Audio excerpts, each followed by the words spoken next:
All right, if you're tackling the CompTIA CySA Plus exam, you know that vulnerability management is a huge part of it. So we're going to cut right to the chase and focus on exactly what you need to know to pass this section, using official study materials as our guide. Let's dive in. Right off the bat, let's get into that exam mindset. Here's the kind of question you'll definitely see. Just tuck this away in the back of your mind for a few minutes and we'll circle back to it. Our goal here is pretty simple. By the end of this, you're going to feel a whole lot more confident answering questions about the key regulations, the different types of scans, and the tools that are pretty much guaranteed to pop up on your test. Okay, first things first, we have to understand the rules of the game. You can't just fire up a scanner whenever you want. A lot of what we do is driven by compliance standards and industry frameworks.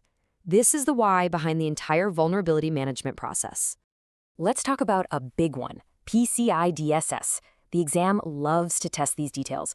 Just remember this rhythm. Scans are required at least quarterly, and also after any significant change to the network. Another key point, those external scans have to be done by a certified approved scanning vendor, or ASV. And here's a classic exam trap. PCI DSS is not a law. It's a contractual standard, meaning the credit card companies enforce it. All right, remember that question from the start? Let's take another look.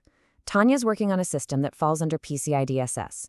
So, what is the minimum frequency she has to run those scans? Daily, weekly, monthly, or quarterly?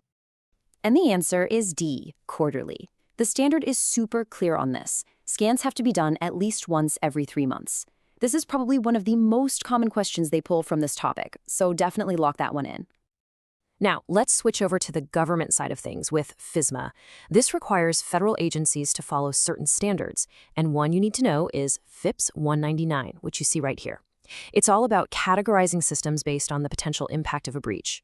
For your exam, just think of it in simple terms. What happens to confidentiality, keeping secrets, integrity, making sure data isn't changed, and availability, keeping the lights on. If you're doing anything with web applications, the OWASP Top 10 is essential. It's not a regulation, but it's the industry standard list of the scariest security risks out there for web apps. The exam is going to expect you to know what OWASP is and recognize some of the things it covers, like injection attacks and broken access control. Okay, lean in for this one. This is a direct quote from an exam note in the official study guide. When you see something like that, it's basically a giant flashing sign saying, this will be on the test. So you can't just know the names. You have to know what each framework is for and what makes it different from the others. So we've covered why we scan. Now let's get into the fun part, how we scan. The CySA Plus exam really loves to dig into the different methods and types of vulnerability scanning. This is a classic comparison you've got to know. A credentialed scan is like having the keys to the building. You log in with a username and password and you can see everything from the inside. All the missing patches, the bad configurations, everything. On the flip side, a non-credentialed scan is like being an attacker on the outside, just rattling the doors and checking the windows. It shows you what they'd see, but you might miss a ton of problems on the inside. Another key difference is active versus passive scanning. Active scanning is when you're directly poking and prodding the target system. It's really thorough, but it's also noisy. It's easy to detect, and if you're not careful, it could even disrupt services.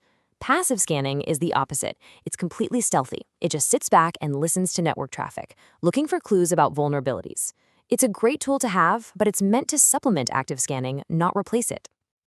And here we go again, another exam note. The guide is literally telling you what's going to be on the test. You absolutely have to know the difference between these scan types.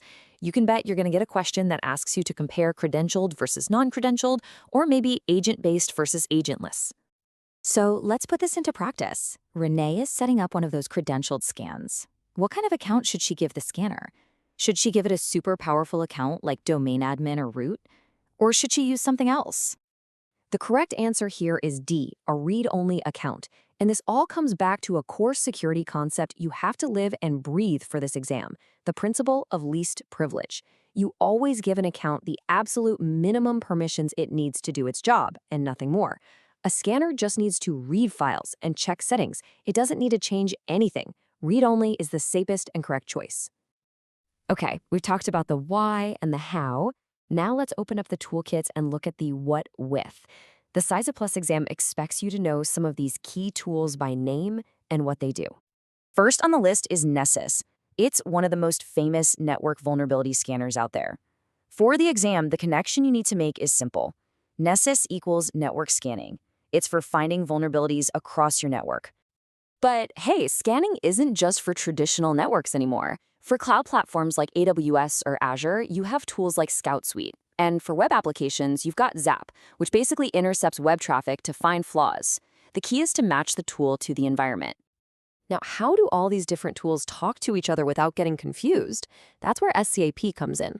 Think of the Security Content Automation Protocol as a universal language for security information. It makes sure everyone is on the same page. For the exam, you need to remember SCAP and its most important components, like CVE, which gives every vulnerability a unique name, and CVSS, which gives it a severity score. So you've run your scans, you've got a report full of vulnerabilities. Now what? Well, that brings us to the final piece of this puzzle, understanding the vulnerability management lifecycle. This is the process for actually making your network more secure. It's really just a simple, continuous loop. Step 1, you detect the problems. That's your scan. Step 2, you remediate them. That's when you fixed everything. And step 3, you test your fixes to make sure they worked and didn't accidentally break something else. And then you start the whole cycle over again. All right, let's do one last practice question. Based on that cycle we just looked at, which of these is not considered one of the distinct phases? Is it detection, remediation, reporting, or testing? And the correct answer is C, reporting. Now, this is one of those tricky questions, the kind the exam loves to ask to test if you're paying attention. Of course, reporting is critical, but in this specific three-phase model, it's seen as something that happens throughout the whole process, not as its own separate step. So, that brings us to the real heart of the matter. I'll leave you with this final thought. Your scan finds two vulnerabilities, both with a critical CVSS score. One is on an internal database server, and the other is on your company's public website. Which one do you fix first? And why? Answering that, balancing severity with real-world risk, that's what being a security analyst is all about. And it's exactly what the CySA Plus is preparing you for.